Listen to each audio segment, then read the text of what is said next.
हमारा YouTube channel आप जरूर सब्सक्राइब करें, जिसका नाम है आनंद पिंपलकर्स आनंदी वास्तु। हमारे वीडियोस लाइक कीजिए, शेयर कीजिए, बेल आइकॉन क्लिक कीजिए।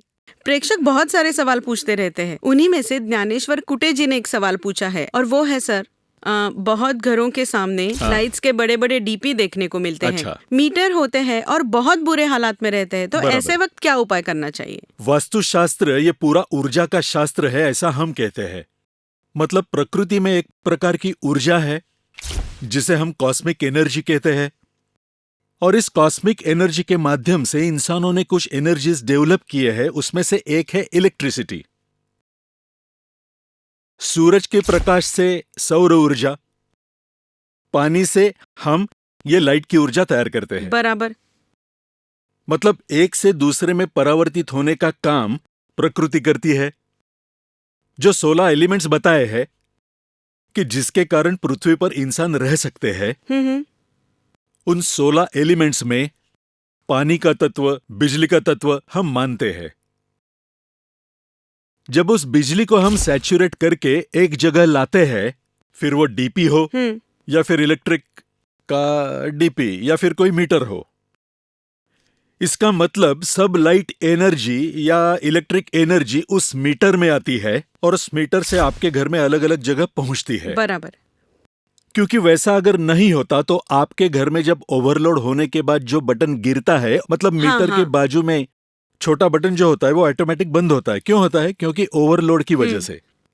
ये सब रामायण बताने के पीछे गणित ये है कि किसी भी घर के दरवाजे के सामने एकदम 5-7 फीट पर लग के, लेकिन रोड के उस पार होगा तो नहीं। अच्छा, आप समझे? ये मेरा घर है, ये मेरा दरवाजा है, आगे रोड है, रोड के उस पार डीपी है, सामने मीटर है, नो प्रॉब्लम। बराबर। लेकिन मेरा घर है 3-4-5 फीट पर, मेरे सामने डीपी दिख रहा है, या फिर 3-4-5वें फीट पे मुझे लाइट का मीटर, गंदी अवस्था में मीटर दिख रहा है, तो वो आपके वास्तु के लिए घातक है। इलेक्ट्रिक सेंसर नाम का जो मशीन है, अगर आप उसे घुमाते हैं, जिसे सेल सेंसर कहते हैं, तो वो इलेक्ट्रिक ऊर्जा वो दिखाएगा, उसका कांटा घूमेगा। हम जिसे भूत या निगेटिव एनर्जी कहते हैं, उसकी पावर ये इलेक्ट्रिसिटी से बहुत ज्यादा होती है, ऐसे शास्त्रकारों का कहना है। इसलिए घोस्ट मीटर बनाया है। वो घोस्ट मीटर अगर उस प्रकार की एनर्जीज होगी, भूत है कि नहीं इसके बारे में मैं कुछ नहीं कहूंगा, उस पर मेरा वाद नहीं है, आप जैसा चाहे सोचो। लेकिन शास्त्र क्या कहता है, वो कांटा वहां घूमता है और ऐसे वक्त कहते हैं कि वहां भूतों की शक्ति है। अच्छा। इलेक्ट्रिक करंट जो है, जिसे हम हॉर्स पावर कहते हैं, वो एक प्रकार की राक्षसी शक्ति है। जब तक आपने उसे काबू में रखा है तब तक वो ऊर्जा देगी, और जब बेकाबू होती है तब आपको करंट से मारती है, भस्म करती है। ये विधि का प्रकार है। विधि यानी अड़चन। जब डीपी सामने है, करंट पास करने वाली वस्तुएं आपके घर के सामने है, तो आते जाते सेल सेंसर उसे सेंस करता है। आपका शरीर भी एक सेंसर, रेडियो एक्टिव घटक है जो उस एनर्जी खुद की ओर खींच लेता है। बराबर।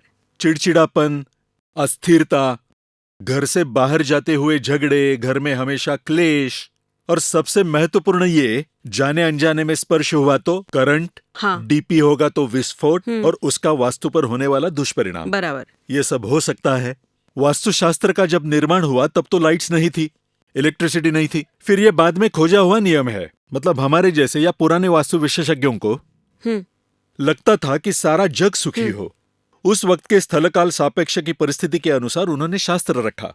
अभी के स्थलकाल सापेक्ष के अनुसार हमने रखा है, और इसीलिए ये कारण है कि इलेक्ट्रिक का डीपी, इलेक्ट्रिक का मीटर, ये विधि यानी बाधाएं पैदा करती है, और इसी कारण आपके जीवन में अस्थिरता निर्माण हो सकती है। इसीलिए विधि नहीं होनी चाहिए। अगर ऐसा होगा तो उसे शिफ्ट करने का प्रयास करना चाहिए। अच्छा। नहीं तो फिर उसे लकड़ी में बंदिस्त करना चाहिए। बराबर। अगर ये भी पॉसिबल नहीं है तो उसके इर्द गिर्द बांस या बांबू लगाने चाहिए, उसे आधार देना चाहिए, यानी इलेक्ट्रिक करंट आया तो वो पास ऑन नहीं होगा।